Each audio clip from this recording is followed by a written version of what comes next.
오늘은 하나님의 임재 방식에 대한 것입니다.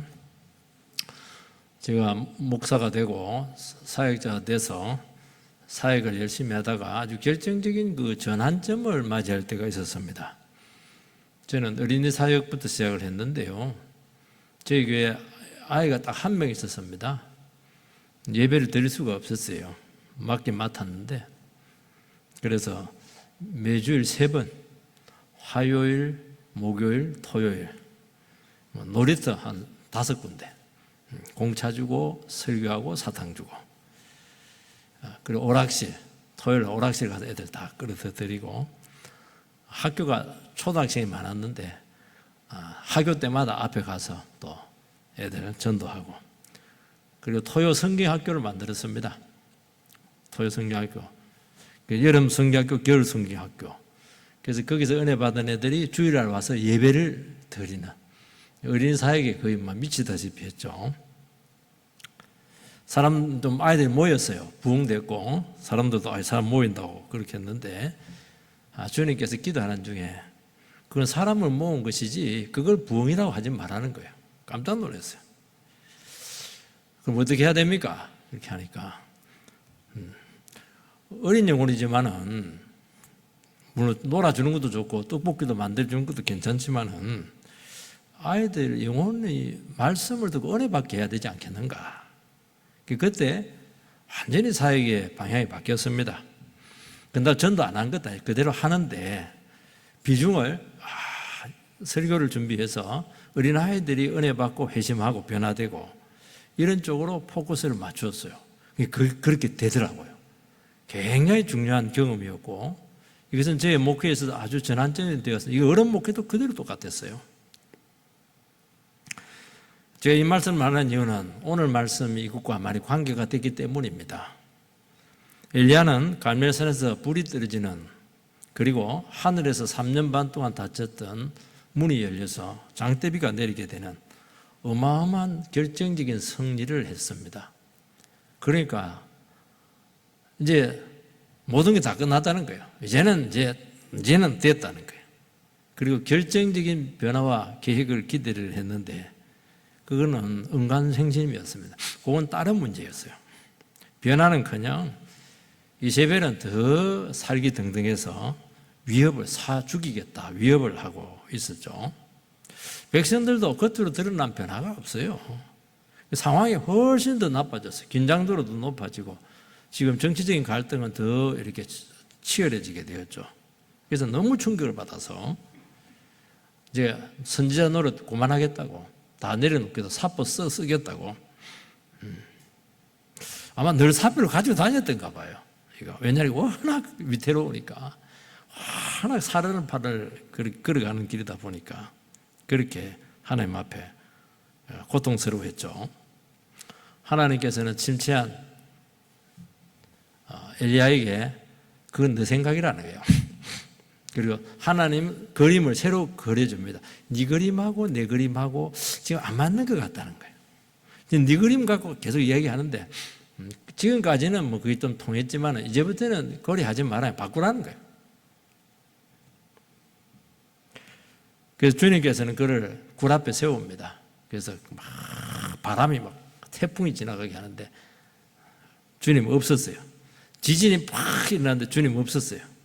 막 불이 막 확 일어나는데 거기도 보니까 주님 안 계셨어요. 임재하지 않는 그 사역 무슨 의미가 있냐는 거예요. 그건 네 열심이지. 근데 마지막에 이제 세미한 음성이 들리는데 거기서 주의 영광을 봅니다. 그래서 머리를 숙이죠. 그러니까 지금까지 네 잘해왔어. 대단한 일 했죠. 그렇지만 그게 다가 아니라는 거예요. 네 방식이 이제 깨라는 겁니다. 네 선입견 전제들 많이 있는데 우리가 살다 보면은 나름대로 전제들이 많아요. 이렇게 해야 교회가 세워지고, 이렇게 해야 내 인생이 세워지고, 이렇게 해야 주께서 일하시고. 그거는 그때는 맞을지도 모르겠지만 그건 내 생각하고 다르다는 거예요. 그래서 이제는 그런 방식을 쓰지 말고 네 열심으로 다 되는 거 아니다. 하나님께서 임재하는 방식으로, 하나님 함께하는 방식으로 많은 일을 하려고 하지 말고 그런 식으로 바꾸라는 거예요. 지금까지 잘못했다는 게 아니에요. 그것도 잘한 거예요. 그 상황에서는 그렇게 할 수밖에 없어요. 그냥 계속 그렇게 하지 말라는 겁니다. 첫 번째는 찾아와서 중심을 드러내게 합니다. 우리가 침체하고 낙심하면 특징이 말을 안 해요. 그때 말 붙이면 대답 안 합니다. 그리고 화를 냅니다. 그리고 스스로 좌절하고 스스로 상처를 많이 받습니다. 쉽게 말해서 우리 식으로 표현하면 막 토라져 있어요. 그리고 자존심은 굉장히 강해져 있습니다. 왜 무시당했다가 생각이기 때문에 그런 것입니다. 이때가 참 중요합니다. 이때가 정말 자기 자신의 그 한계인데요. 자기 자신 한계 온 거예요. 잘못한 게 아닙니다. 그것도 잘했어요. 근데 이제 좌절이 돼서 그렇게 된 것이거든요.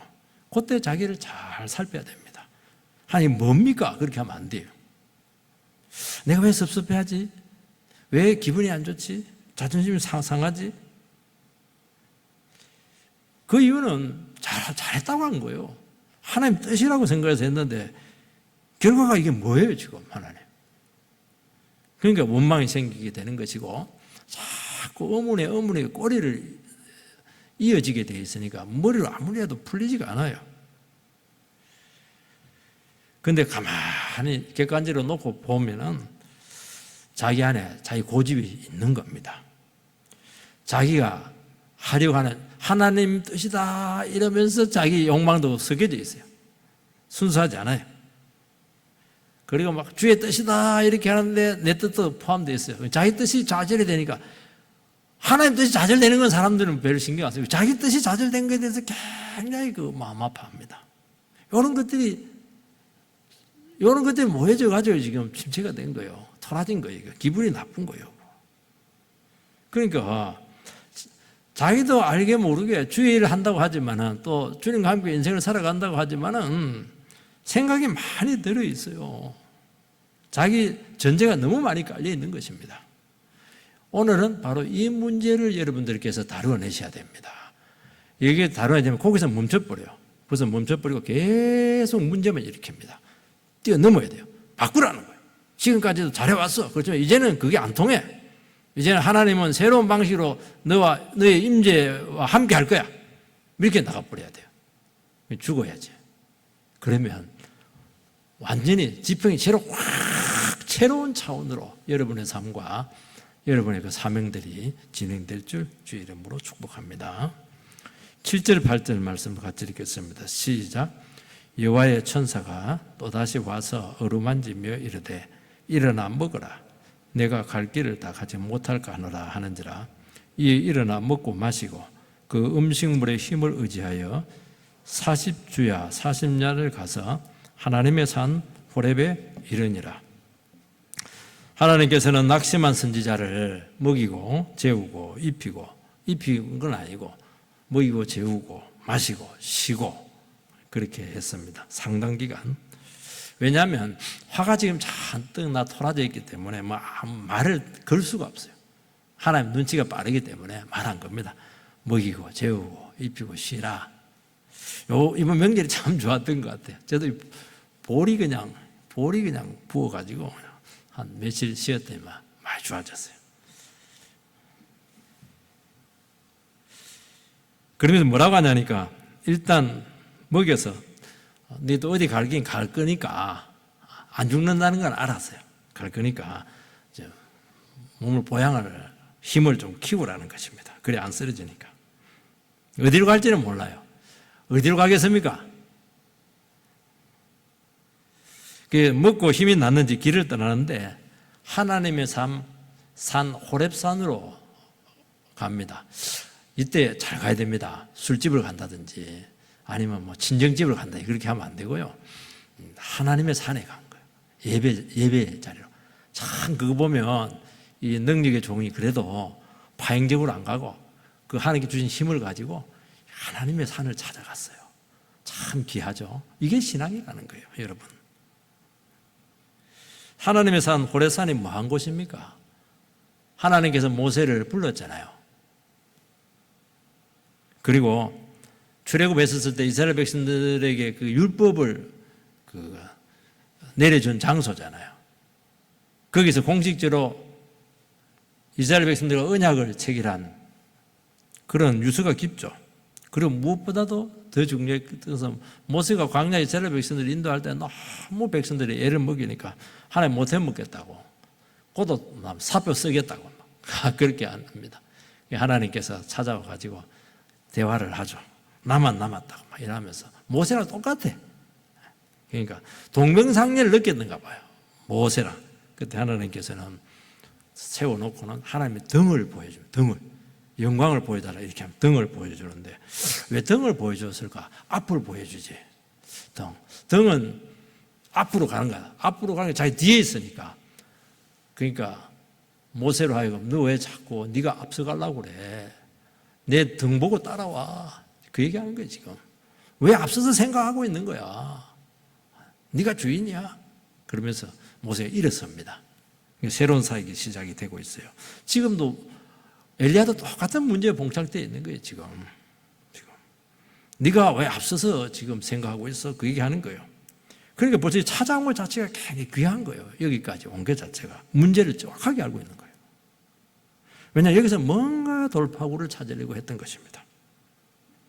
로덴나무 광야 부엘세바에서 호레산까지는 뭐 며칠 안 걸려요. 근데 오늘 40주 40야 40일이 걸렸습니다. 너무 오래 걸렸어요. 아무리 길어도 3일에서 5일입니다. 그러니까 긴 기간이었어요.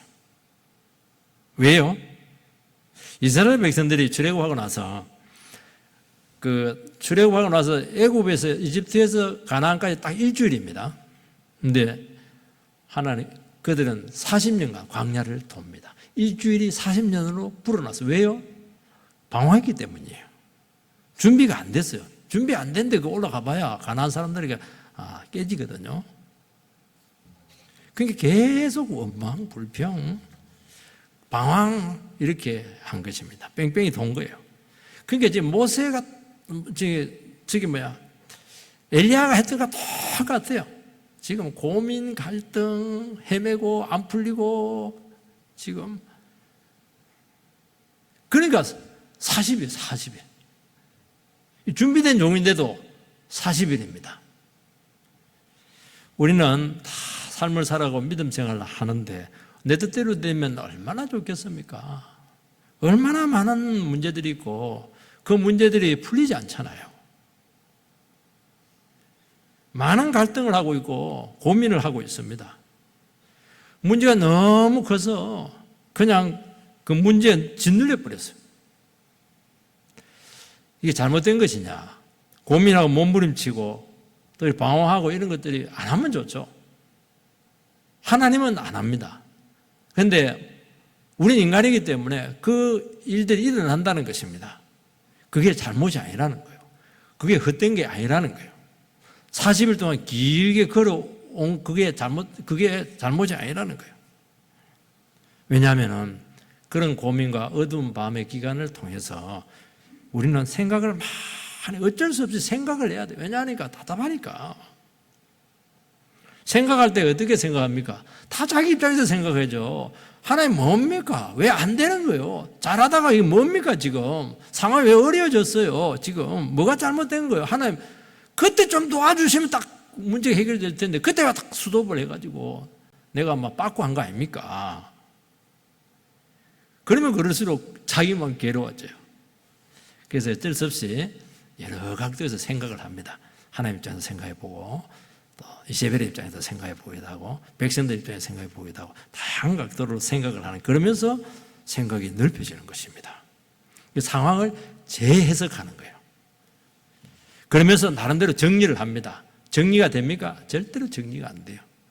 저녁에 정리했다 새벽에 무너지고 새벽에 정리했다가 점심 때 무너지고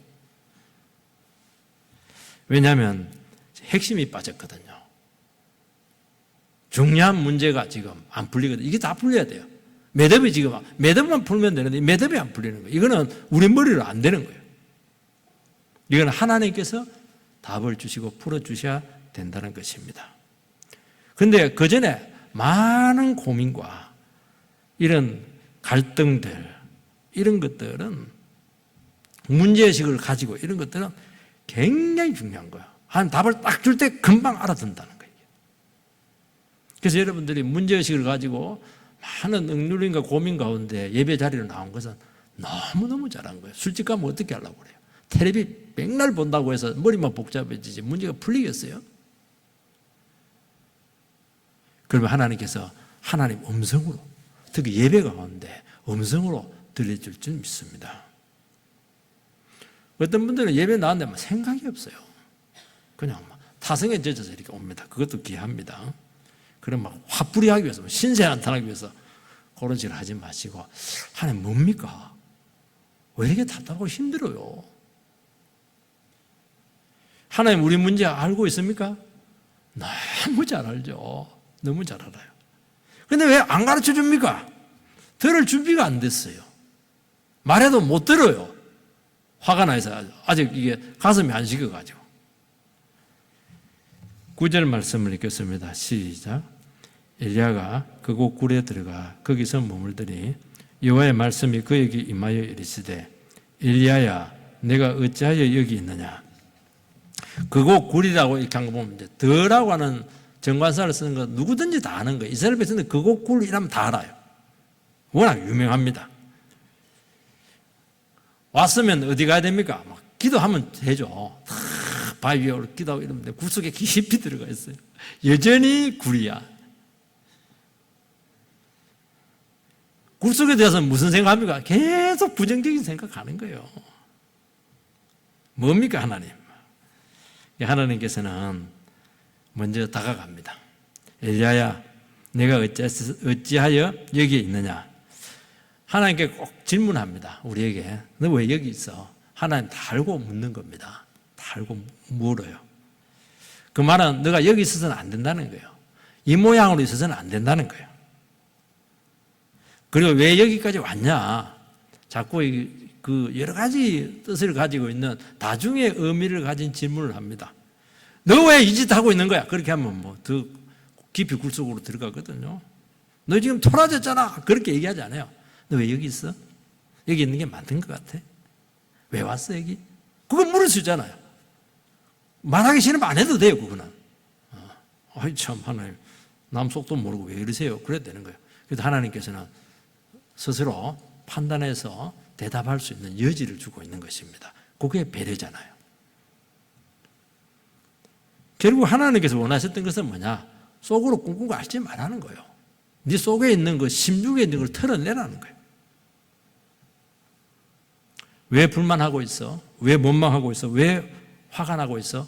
왜 화났어? 그렇게 묻잖아요. 그래서 이 말 속에 다 들어있는 거예요.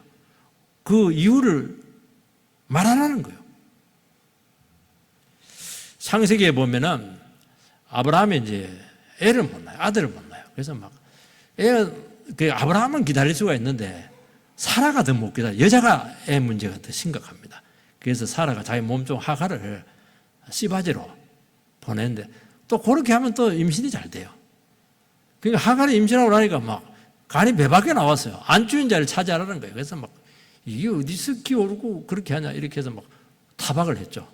그렇게 하니까 임신한 여자가 배가 뿌룩해가지고 7개월 돼가지고 막 죽겠다고 친정 가게, 친정이 애굽이거든요. 여러분 가나안 애국까지 가려면 그 광야 시나이 반도를 지내야 되는데 되겠어요? 가다가 그냥 죽겠다고 막 신세한탄 하고 있습니다. 그때 하나님께서는 천사를 보내서 묻습니다. 하갈, 네 지금 어디서 왔어? 어디로 가고 있어? 묻습니다. 그거 모릅니까? 다 알죠. 주인집에서 가출해가지고 친정 가고 있는 거예요. 이거. 그거 묻는 거 아니잖아요. 너 지금 홧김에 지금 임신한 몸을 가지고 가출했는데 그거 잘한 거야 지금? 그 얘기하는 거예요 지금. 니하고 그 뱃속에 있는 애 죽으면 아브라함은 어떻게 되는 거야? 그거 잘하는 거야 지금? 그 얘기하는 거예요. 그러니까 막 아니나 다를까 막 하갈의 속에 얘기 다 하면 주인이 나를 괴롭히고요. 못 살겠다고. 내가 막 임신까지 해주기 무슨 짓이냐고 막 불평을 얘기합니다. 그 비난을 다 듣습니다. 그 아무 대꾸를 안 해요. 그러면서 뭐라고 하냐니까 주인 집으로 돌아가라. 그러면서 너와 너에 대한 네 뱃속에 있는 그 아들인데 아들에 대한 계획도 있다. 그 얘기를 듣습니다. 그리고 너는 이 짓은 지금 질서를 어기는 것이고 하나님 나를 어지럽히는 거야. 권위로 돌아가! 딱 그렇게 얘기를 합니다. 그 순종을 해요. 그래서 복을 받잖아요. 복을 받잖아요. 그리고 하나님께 만나줘야 돼요. 만나서 대화를 해야 돼요. 여러분, 하나님이 우리에게 찾아오실 때 참 중요한 겁니다. 그때는 여러분의 중심을 드러내라는 거예요. 하나님 질문할 때 너무 찌르듯이 팍, 어떤 사람 질문할 때 보면 무슨 찌르듯이 아픈 부분을 팍 찌르는데 그걸 하면 안 돼요. 그러면 마음을 다칩니다. 어떻게 하면 굉장히 모호해요. 그리고 여러 다중적인 의미로 해석될 수가 있어요. 그리고 뻔한 질문을 합니다. 너무 어려운 문제하면 생각이 막히거든요. 뻔한 질문에 누구다? 너 어디 있는 거야? 그거 다 알겠잖아요. 그거. 왜 몰라요? 질문 내용보다 더 중요한 것은 하나님께서 나를 찾아와서 물었다는 거예요. 그러면 마음을 열어라는 거예요. 여러분, 우리는 한 번씩 기도해도 합니다. 성경 공부도 해요, 교회에서. 성경 공부라는 거 공부라 생각하는데 그 공부가 아니에요. 하나님 말씀을 이렇게 가지고 우리가 연구하는 것은 질문하는 거예요. 질문. 하나님께서 하나님 말씀의 뜻이 뭐냐? 질문하잖아요. 이 뜻이 뭡니까? 그러면 자기 얘기를 막 이 뜻은 이럴 것입니다. 그때 이제 성경을 제일 못하는 사람은 신학 강의를 합니다. 그거 신학 강의하라고 하는 게 아니에요. 하나님 여러분에게 질문하는 거예요. 그러면 어떻게 해야 돼요? 자기 얘기를 자꾸 해야죠. 자기 얘기를. 속엔 얘기를 해야죠. 담아두지 말고 답답한 문제 터뜨리라고 말씀하고 있는 것입니다. 드러내면 해결이 돼요. 그리고 그 믿음이 생깁니다.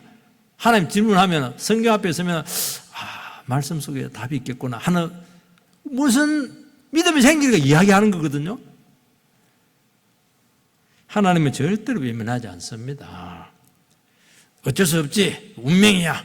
그 달고 살아야지. 절대로 그렇게 하지 않아요.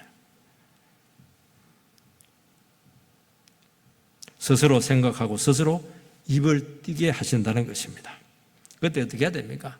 마치 기다렸다는 듯이 막 본물 터지듯이 막 이야기하세요. 사람한테 얘기하면 곤란한데 하나님께 막 이야기하세요. 하나님께는 가능합니다. 반드시 응답을 주시고 해결책을 주십니다. 두 번째는 드디어 엘리야가 자기 속을 터뜨립니다. 10절 말씀을 같이 읽겠어요. 시작.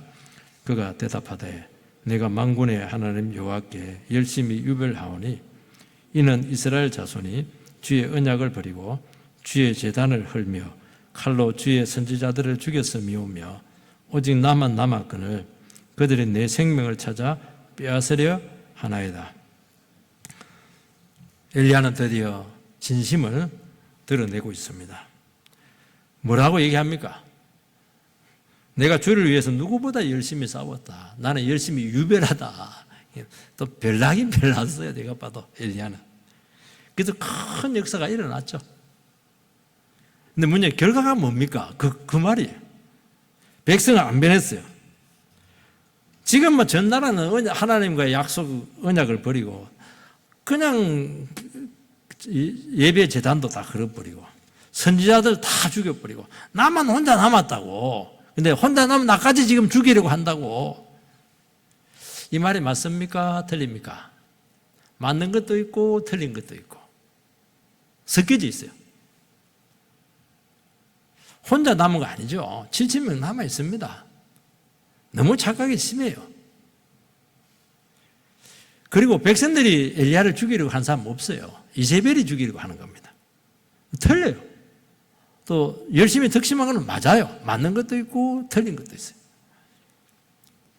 여러분 참 주께 쓰이고 그 나라 그래서 헌신된 사람들의 특징은 뭐냐니까 영적 위기가 왔을 때 표현이 굉장히 예민하고 과장될 때가 참 많아요.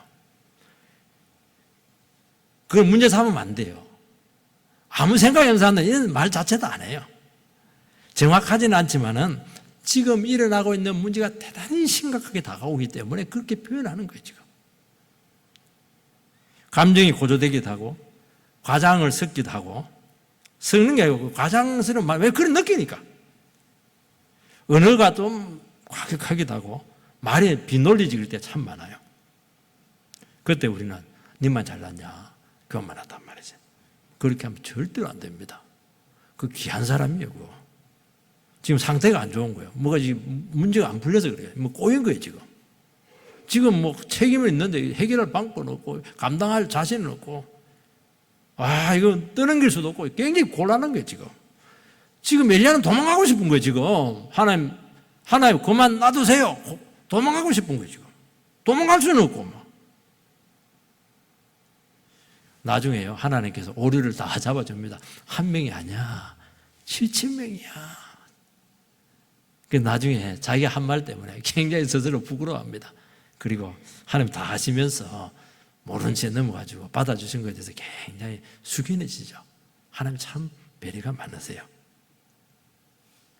이 나이 그 고민들, 고뇌들, 이런 고민들은 굉장히 성경적입니다.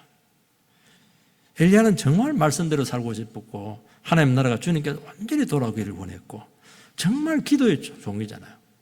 기도하니까 하늘 문이 3년 반 동안 닫히고, 기도하니까 막 닫혔던 하늘이 열려서 장대비가 내리고, 그런 종이 어디, 그렇게 헌신된 종이 어디 있어요? 근데 막 뜻대로 안 되는 겁니다. 좌절이죠. 왕좌절. 요즘 왕자를 자꾸 붙이던데요. 누구보다 하나님 사랑하고 믿음으로 살려고 하고 누구보다 하나님 나라 교회를 걱정한 귀한 사람입니다. 오늘 교회 위기는 바로 이 문제예요. 교회의 영광에 대해서, 하나님 나라에 대해서 걱정 안 합니다. 골치 아프니까, 손해보니까. 왜 그 비싼 밥 먹고 내일도 힘든데 왜 그런 쓸데없는 고민하고 왜 기도하고 그렇게 해요. 한국 교회가 어떻고 말이지, 지금 말이지, 재단에 막 흥부러지고 뭐 그런 얘기 요즘 안 들려요. 제가 그 젊을 때만 해도 그런 얘기 많이 했거든요. 복음이 없다, 한국 교회 소망이 없다. 정말 그런 문제의식을 느낀 종들은 설교가 다르더라고요. 제가 보니까. 근데 요즘은 그런 고민하는 성도님들, 종들이 없다는 거예요. 그게 문제라는 게 그게. 교회가 세속화되고 있고 성도들이 막 세상 우상을 따라가고 젊은이들이 막 빠져나가는데 어떻게 그냥 부여잡고 몸부림치고 그냥 안 되지만은 그냥 그냥 한번 그냥 자기 심령을 바치고 그렇게 해야 되는데 그래 안 하는 거예요. 이 패배의식이잖아요. 그래 봐야 소용없다. 내 혼자 몸부림쳐도 되겠나. 전부 다 그런 상태에 빠진 거예요 지금. 그래서 내 거나 챙기자. 자기 실리나 챙기고 현실적인 고민이나 하고 그게 나쁜 건 아니지만은 그 아무리 내 현실적인 거 챙겨봐도 하나님 나라 무너지고 교회 무너지면 무슨 소용이 있어요. 엘리야는 너무 크게 낙심했어요. 뜻대로 안 되고 또 될 수 있는데 마지막에 그 하나님 한 번 더 그냥 힘을 써주시면 되는데 막 엘리야 죽여라 이렇게 하면 막 그냥 막 이세벨에게 와사풍이 그렇게 하죠. 막 아니면 중풍으로 때리고 이러면 되는데 막 이제는 더 날뛰고 이렇게 하니까 섭섭한 거예요. 누구 편입니까 하나님 지금? 이게 굉장히 중요한 지점에 온 것을 알 수가 있어요. 우리는 어떤 생각을 하냐니까 주의 일을 하고 또 귀한 일을 하시는데 그런 사람들은 계속 잘 돼 왔어요. 마지막까지 내 뜻대로 돼야 된다고 하는 아주 그 이상한 생각을 하고 있어요. 그것도 교만이고 우상입니다. 자기 우상이에요. 요렇게 해서 요렇게 돼야 된다는 거예요. 어떻게 지금까지 됐더라도 요렇게 돼야 된다는 거, 그거는 하나님 마음이죠. 어떻게, 자기 전제가 너무 강한 거예요. 자기 생각의 틀이 너무 강하다는 거예요. 지금까지 이렇게 해왔으니까 또 이렇게 돼야 된다는 거예요. 교회는 그런 사람들이 굉장히 힘들게 해요. 이렇게 해야 된다는 거예요. 그건 자기 생각이라는 거예요. 지금 이 순간 하나님이 어떻게 말하냐는 게 더 중요하지 않겠습니까?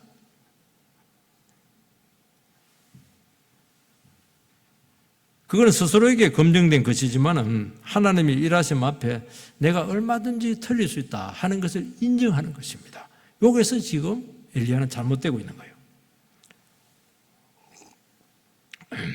내가 믿음을 했어요.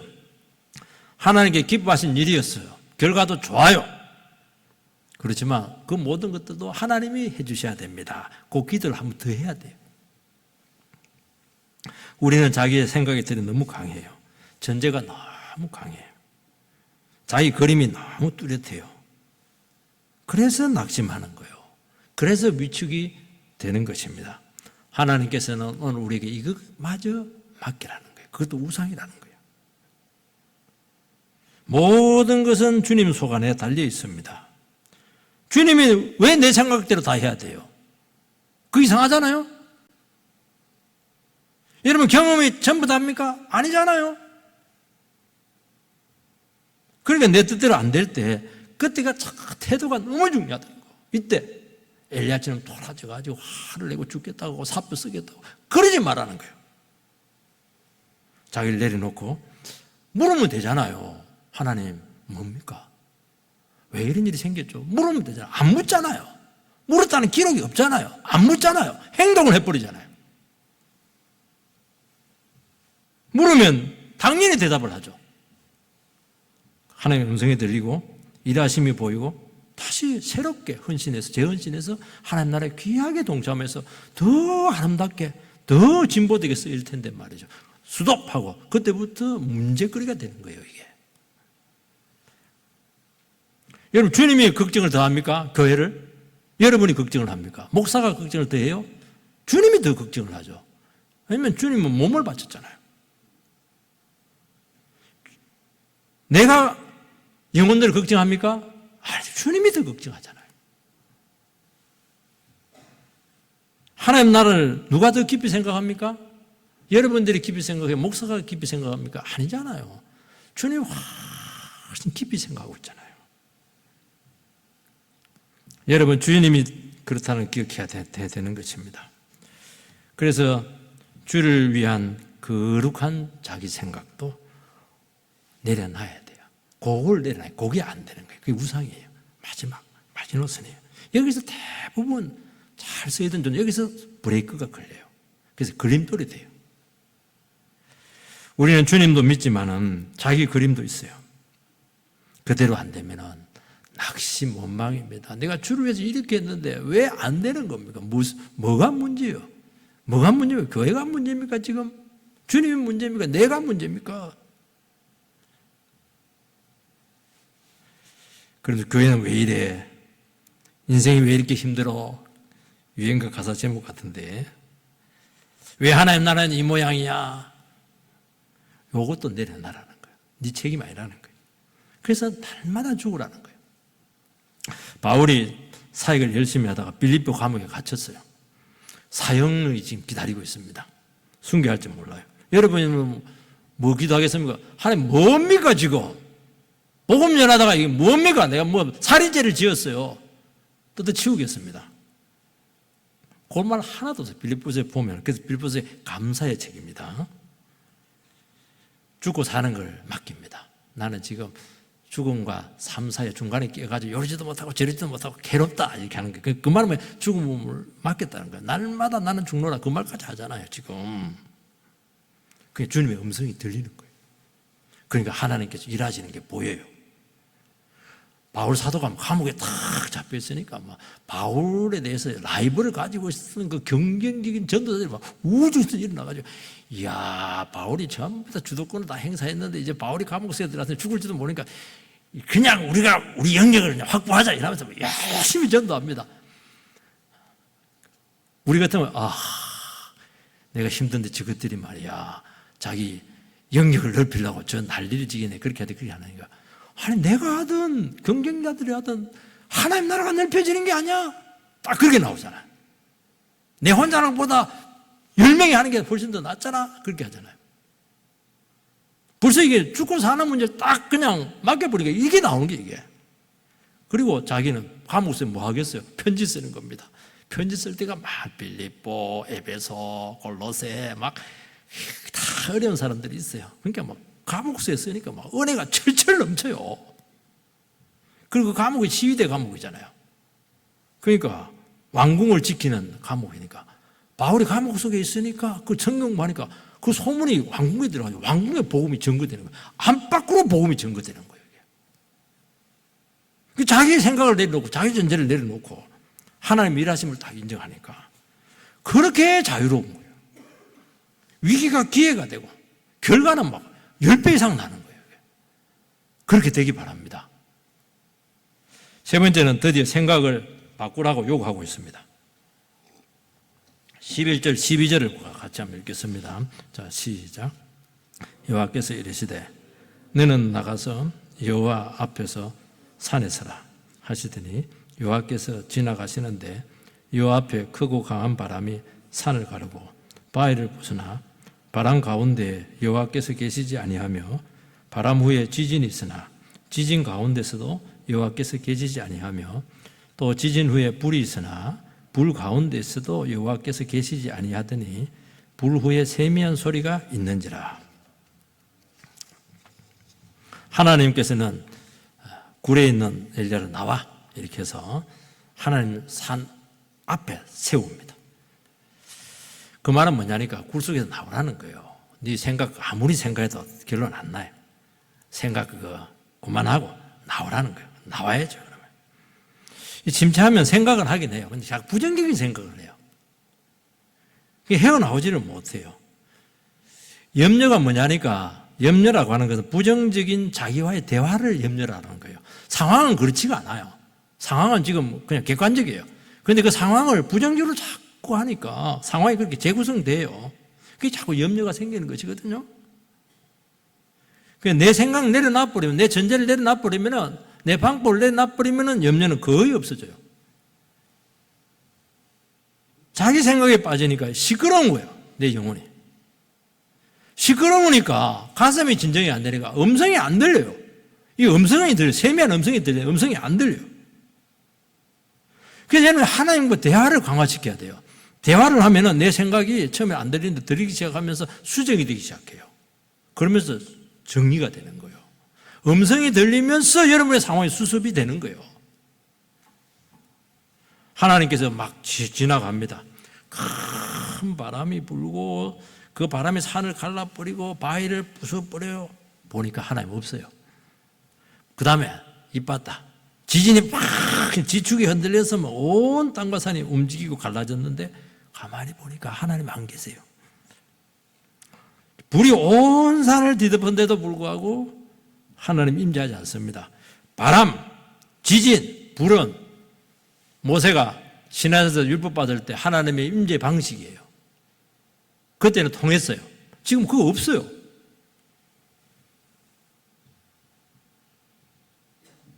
그런데 그 다음에 네 번째 세미한 음성이 들렸는데 거기 하나님이 임재하셨어요.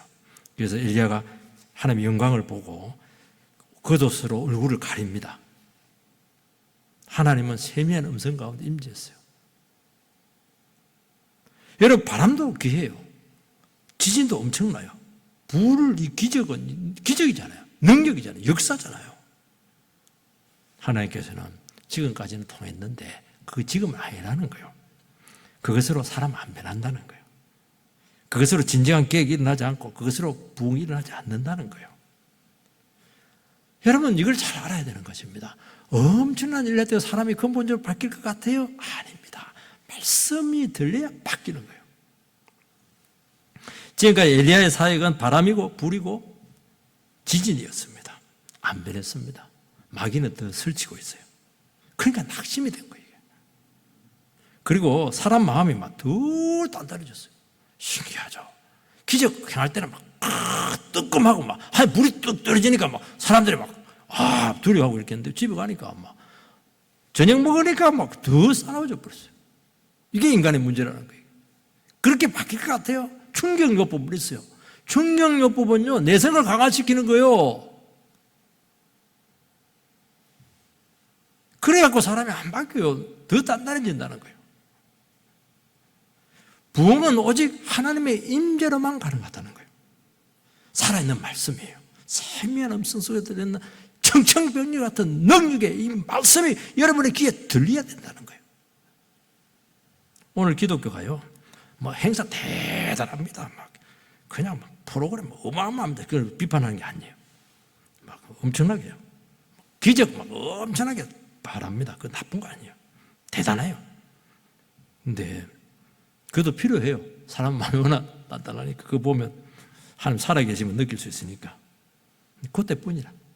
하고 나면 피로가 엄청나게 쌓이고요. 또 후유증 생깁니다. 피로니까 자꾸 싸워 또. 인간이 기획한 대단한 일들이지만 그 인간이 기획한 거잖아요. 거기에 성령님이 반드시 오신다고 보장할 수 없는 거예요. 성령님이 오셔야 되잖아요. 우리가 아무리 기획해서 예배드리도 성령님 안 계시면 그게 뭐 무슨 예배예요? 뭔가 대단한 걸 한 것 같은데 바뀐 게 해결된 게 하나도 없어요. 여러분, 이게 우리의 문제라는 거예요. 이게 부흥이 생각처럼 절대로 간단하지 않아요. 사람이 회개하고 바뀌는 게 절대로 생각처럼 간단하지 않아요. 세미한 소리입니다. 세미한 소리는 잠자고 있는 바람의 소리예요. 소리인데 거의 침묵에 가까워요. 자기만 바삭 속삭임같이 자기만 딱 알아듣는 거예요. 다른 사람 몰라요. 이거는 극도의 고요 속에서 들리는 것입니다. 우리 내면이 너무 시끄럽고 분주하고 막 일로 막 그럴 때 있으면요, 염려와 근심이 있으면 이게 안 들려요. 이 소리가 듣게 되기를 바랍니다. 그게 들리면은 가르쳐주고 깨우쳐주고 인격적인 주님의 터치가 여러분들 가운데 있게 될 것입니다. 여러분, 하나님의 말씀은 위대합니다. 아무리 시끄럽고 혼란스럽고 복잡해도 상황이 준비된 사람은 들려요. 그러면서 영혼이 다 깨어납니다. 그러면서 인생이 변화되고 영혼을 살리고 치료합니다. 저는 한 번씩 성도님들이 막 10년 이렇게 설교 듣고 나서 드디어 목사님, 제가 예배 가운데 하나님 음성을 들었어요. 막 눈물이 나요. 이제 된 거예요, 이 사람이. 그동안 안 들렸어요. 안 들려요. 졸음만 시끄러워지 안 들려요. 안 들려요. 물론 뭐 설교에도 문제도 있겠지만은 안 들려요. 하나님 말씀을 그대로 했는데 안 들려요. 안 들려요. 안 들리는 거예요, 이게. 너무 분주해가지고. 그걸 이야기하는 것입니다. 이것은 성령께서 인격 속에 들려주는 음성이고 깊은 부분 터치하고 만지는 것이에요. 한 번씩 아내가 저한테 한 말을, 여보, 내 말 못 들었어요. 저는 진실로 못 들었어요. 누구 말이 옳아요? 둘 다 맞아요. 우리 사람도 진실로 이야기했어요. 나도 진실로 못 들었어요. 왜 못 들었어요? 내 생각에 빠져 있으니까. 내 문제에 깊이 잠수해 있으니까 못 듣는 거예요. 마찬가지. 하나님 진실로 이야기했어요. 못 들었어요. 왜요? 내 전제와 내 생각과 내 그림이 너무 강하기 때문에 안 들리는 거예요. 그리고 자기 그림과 자기 생각을 점점 강화시킵니다. 우리는. 뜻대로 안 되면 너무 염려하고 불안하고 낙심해요. 오늘 이 시간 그걸 내려놓으시기를 바랍니다. 그럼 말씀으로 들어가시기 바랍니다. 일단 말씀이 안 들리는 것 자체는 여러분 지금 너무 나간 거예요, 지금. 그러면 말씀으로 들어가면은 어느 순간 영혼이 타치가 되면서 고요해져요. 그리고 맑아져요. 한순간에 먹구름은 거쳐지게 되고 하나님의 살아있는 음성이 여러분들을 들리게 할 것입니다. 그때 해결이 되는 거예요. 임재를 경험하면서 여러분은 새롭게 시작할 수가 있는 거예요. 인생이 완전히 달라지게 될 것입니다. 이때라면 시끄러워도 상관없어요. 기도 중에 여러분 영혼 가운데 소리가 임할 것입니다. 사람과 대화 중에 주의 음성을 듣게 될 것입니다. 작은 일을 통해서 주님의 움직이심을 느끼게 될 것입니다. 하나님이 오늘도 나를 만지고 간 거 있지. 여러분, 내 전제와 내 생각과 내 계획이 여러분을 움직이게 하면 큰일 날 줄 믿어요. 안 돼요. 욕심입니다, 그것도. 그렇게 하다가 뜻대로 안 되니까 불안해하고 염려하고 괴롭히고. 왜 그런 생각이? 내가 하나님보다 똑똑하다고 생각하기 때문에 그렇게 하는 거예요. 하나님이 잘못 판단하고 있는 거예요, 지금. 현실적으로 이게 맞잖아요. 그거 아니겠어요? 엘리야는 자기 뜻대로 세상이 바뀌지 않으니까 그렇게 화를 내고 죽이겠다는 거예요. 그 땡깡이잖아요, 그거. 자기 뜻대로 안 되면 물으면 되죠. 그래서 날마다 자기 생각을 내려놓으시기 바랍니다. 그걸 버려야 돼요. 우리는 하나님 이것만 안 됩니다. 아무리 그래도 남편 실직하면 안 돼요. 적어도 내 인생은 이 정도는 돼야죠. 그런 전제들이 너무 많아요. 그거 다 내려놓으세요. 하나님, 그냥 하나님 말씀이면 됩니다. 그러면 돼요. 어린아이들이요, 갓난아기 엄마들이요, 큰 소리 안 냅니다. 야, 우리 똥강아지, 이러면 애들 다 알아들어요. 영혼에 깊이 박힙니다. 대단한 기적 아니잖아요. 시끄럽게, 야, 이놈아! 이러면 애가 아무지 죽어버려요. 기절합니다. 근데 막, 아유, 사랑스러워라. 이러면 애들 다 알아들어요. 막 눈이 초롱초롱해요. 그게 깊이 박히는 거예요. 그 엄마의 그 사랑의 말이. 그 기적입니까? 아니잖아요. 이 소리를 지속적으로 드러내시기를 바랍니다. 주의 음성이 내 귀에 들린다는 것은 여러분이 하나님의 계획 속에 지금 포함되어 있는 거예요. 쓰이고 있는 거예요. 그때 기적으로 우리의 삶에 함께 해줄 줄 믿습니다. 그러면 다른 거 필요 없어요. 우리 이런 가운데 다시 한 번 더 우리 영혼이 회복되기를 주의 이름으로 축복합니다.